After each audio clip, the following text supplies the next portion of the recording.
Selamat pagi, selamat siang, selamat sore, dan selamat malam bagi dosen pengampu mata kuliah teologi moral, serta mungkin teman-teman saya yang menyaksikan video ini.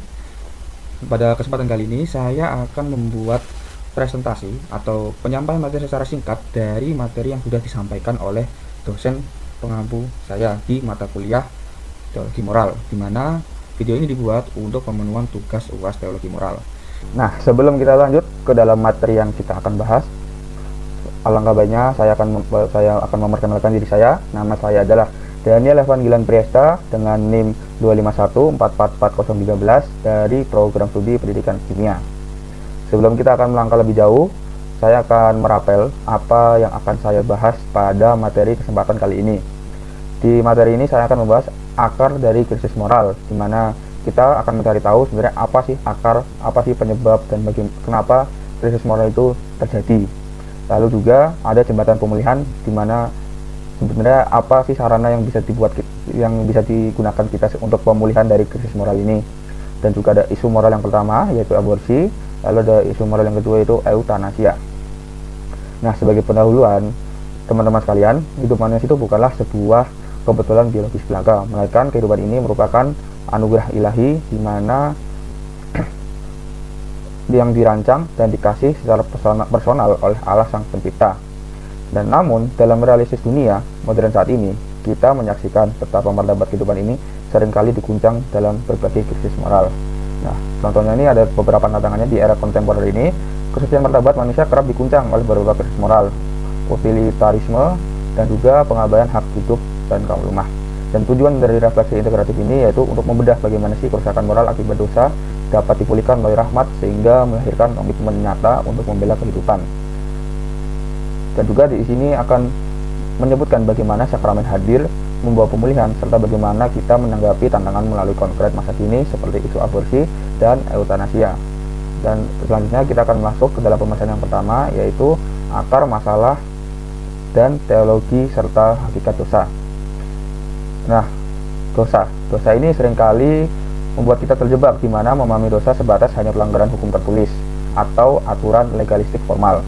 Namun dalam teologi moral, kita diundang untuk melihat jauh lebih dalam, di mana dosa pada hakikatnya merupakan penyalahgunaan kehendak bebas yang dianugerahkan Allah, sebuah pilihan sadar untuk berpaling dari kasih-Nya, di mana redefinisi merupakan bukan hanya pelanggaran hukum tertulis ataupun aturan legalistik formal, melainkan penyalahgunaan kehendak bebas, free will, untuk berpaling dari kasih Allah.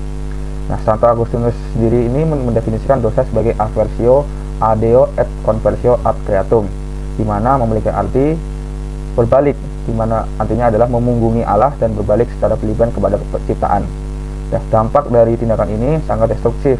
Dosa mengakibatkan keterputusan atau keretakan relasi yang bersifat 4 dimensi.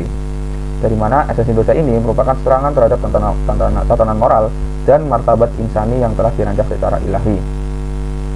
Nah, lanjut, dari dosa-dosa yang kita buat atau kita lakukan itu memiliki beberapa dampak destruktif yang sangat berpengaruh bagi kita, dan dampak tersebut ini dibagi menjadi 4 dimensi. Yang pertama adalah dimensi teologis, di mana merupakan kerusakan hubungan intim akibat penolakan manusia terhadap otoritas kasih dan kehendak ilahi atau dengan Allah. Nah, karena hal ini, hubungan kita atau relasi kita dengan alam menjadi rusak karena kita menolak otoritas kasih-Nya. Lalu yang dampak destruktif kedua itu pada dimensi sosial atau dengan sesama, di mana dampak ini dapat melahirkan egoisme ekstrim, ketidakadilan struktur sosial, kebencian, serta konflik antar manusia, di mana hal ini sudah sangat sering terjadi pada kehidupan di negara Indonesia.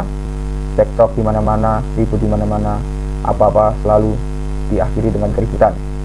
Lalu pada dampak yang ketiga yaitu pada dimensi kosmis atau dengan alam semesta, di mana terganggunya keharmonisan ciptaan melalui eksploitasi alam yang destruktif dan tidak bertanggung jawab, di mana dampak ini sangat tidak menguntungkan bagi kita manusia. Di masa depan pasti alam-alam akan rusak, dan anak cucu kita tidak akan merasakan bagaimana alam yang kita rasakan saat dahulu kala. Dan dampak destruktif yang terakhir yaitu pada dimensi personal ataupun dengan diri sendiri. Nah, hal ini yang sering terjadi pada kehidupan diri kita masing-masing, di mana kita mengalami keterasingan eksistensial, konflik internal, serta hilangnya kedamaian batin. Atau lebih gampangnya, kita lebih ke hilang arah, atau kita bingung mau kemana. Kenapa saya masuk jurusan ini, padahal awalnya saya mau ke jurusan ini. Nah, itu merupakan dampak dari destruktif dimensi personal, di mana terjadi konflik internal dalam diri kita, menyalahkan diri kita kenapa memilih jurusan ini, sebagai contohnya. Dan lalu lanjut ke materi selanjutnya, yaitu adalah sakramen sebagai sarana rahmat dan jembatan pemulihan. Kabar sukacitanya adalah Allah tidak pernah membiarkan manusia binasa dalam keterpurukan dosanya. Disinilah kita akan melihat keindahan teologis dari sakramen.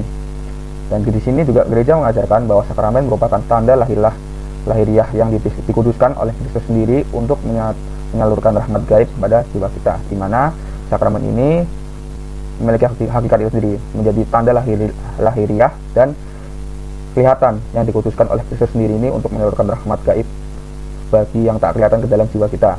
Dan prinsip pengobatan ilahi ini, jika dosa dianggap penyakit, maka sakramen itu sendiri hadir sebagai obat yang menyembuhkan, di mana secara khusus dalam konteks moral kita mengenal sakramen tobat atau rekonsiliasi. Dan melalui sakramen tersebut, keretakan relasi 4 dimensi yang sudah saya sebutkan pada sebelumnya itu tidak dapat diakibatkan oleh dosa yang tidak tadi dirajut kembali. Dan juga inisiatif kasih Allah merupakan ada bukti konkret bahwa Allah itu tidak pernah meninggalkan manusia binasa dalam bayang-bayang spiritualnya. Dan melalui perumpamaan tangan imam dan doa absolusi, rahmat pengampunan Allah mengalir secara nyata. Kita didamaikan kembali dengan Allah dan juga dengan gereja atau sesama. Tidak apalagi dengan sakramen Ekaristi yang menjadi puncak seluruh kehidupan iman, di mana kita dipersatukan secara intim dengan Kristus, Sang Sumber Hidup. Sakramen memberikan kita kekuatan moral dan rahmat aktual agar kita mampu menolak dosa di masa depan dan senantiasa menjaga martabat kehidupan. Nah, ini tadi dinamika sakramen tobat dan Ekaristi dalam hidup tadi yang sudah saya sebutkan, di mana sakramen tobat ini merajut kembali keretakan relasi 4 dimensi yang rusak, dan itu mengalirkan rahmat pengampunan nyata melalui penumpangan tangan dan doa absolusi iman. Dan Ekaristi tadi, sakramen Ekaristi merupakan puncak dan sumber kehidupan iman beriman Kristiani, di mana sebagai persatuan yang substansial dengan Kristus Sang Sumber Hidup sejati. Oke, kita masuk ke dalam analisis moral yang pertama atau isu moral yang pertama, yaitu aborsi. Teman-teman sendiri pasti tahu apa itu sih aborsi. Aborsi merupakan suatu kegiatan di mana kita manusia secara sengaja maupun tidak sengaja membunuh seorang manusia yang lemah dan tidak memiliki kemampuan untuk bertahan hidup dia sendiri. Dan aborsi ini seringkali terjadi karena adanya ketidaksengajaan yang terjadi dan tidak adanya tanggung jawab dari kedua belah pihak, sehingga dilakukanlah sebuah aborsi ini, dimana dalam pandangan teologi moral, kehidupan manusia ini harus dihormati dan dilindungi secara absolut sejak momen konsepsi, yaitu saat pertemuan sel telur dan sel sperma. Sejak detik pertama tersebut, sebuah kehidupan manusia yang baru, unik dan memiliki martabat telah eksis. Janin di dalam kandungan bukanlah sekedar jaringan tubuh sang ibu yang boleh dibuang sesuka hati, melainkan itu adalah seorang pribadi manusia yang mempunyai hak hidup yang paling mendasar, di mana gereja dengan tegas memandang aborsi sebagai sebuah pelanggaran berat terhadap perintah Allah yang kelima, yaitu jangan membunuh, atau yang disebut pelanggaran dekalog. Nah, kenapa? Karena tindakan ini secara sengaja mengakhiri hidup manusia yang paling lemah, paling rapuh, dan sama sekali tidak memiliki kemampuan untuk membela dirinya sendiri. Dan secara teologis, aborsi merupakan bentuk penolakan terhadap kedaulatan Allah atas kehidupan. Ini merupakan manifestasi nyata dari apa yang disebut oleh Santo Paus Yohanes Paulus yang kedua sebagai budaya kematian ataupun manifestasi culture of death, di mana menggambarkan tindakan aborsi sebagai penolakan terhadap kedaulatan Allah atas awal kehidupan. Dan namun di sisi lain, teologi moral pastoral juga mengingatkan kita untuk tidak boleh berhenti pada penghakiman moral yang kaku, melainkan wajib menghadirkan wajah kerahiman dan memberikan solusi yang konkret bagi para ibu yang menghadapi kehamilan tidak direncanakan, agar mereka tidak merasa sendirian dan memilih jalan yang keliru dengan melakukan aborsi. Nah, kemudian kita lanjut atau masuk ke dalam isu yang kedua, yaitu kita akan menganalisis apa itu eutanasia. Eutanasia sendiri ini merupakan tindakan sengaja untuk mengakhiri hidup seseorang, di mana di era modern ini dengan dalih belas kasihan ataupun hak individu, baik tindakan aktif maupun penghentian pengobatan esensial dengan tujuan utama menghentikan penderitaan atau rasa sakit yang dialami pasien. Nah, seringkali di sini ada klaim keliru dalam modernitas di mana terdapat kampanye right to die atau hak untuk mati, yang dimana dia menggaungkan kebebasan dan otonomi mutlak individu atas tubuhnya. Nah, prinsip penata layanan ini atau stewardship-nya merupakan manusia pengelola dan penjaga, bukan pemilik mutlak atas hidupnya. Hak atas hidup dan mati itu sebenarnya berada di bawah kedaulatan ilahi. Namun, jawabannya itu adalah tidak. Kita adalah pengelola, bukan pemilik. Hak atas hidup dan mati sepenuhnya berada di tangan Allah Sang Pencipta. Mengambil keputusan untuk mengakhiri hidup secara sengaja, baik bagi sendiri maupun orang lain, merupakan bentuk pelampauan wewenangan ilahi. Dimana karena itu, euthanasia ini tetap dikategorikan sebagai tindakan moral yang tidak dapat dibenarkan secara objektif. Teologi moral mengundang kita untuk melihat penderitaan dan sakit fisik bukan sebagai kesia-siaan yang harus diakhiri dengan pembunuhan medis, melainkan sebagai bagian dari misteri kemanusiaan kita yang dapat dipersatukan dengan misteri salib Kristus.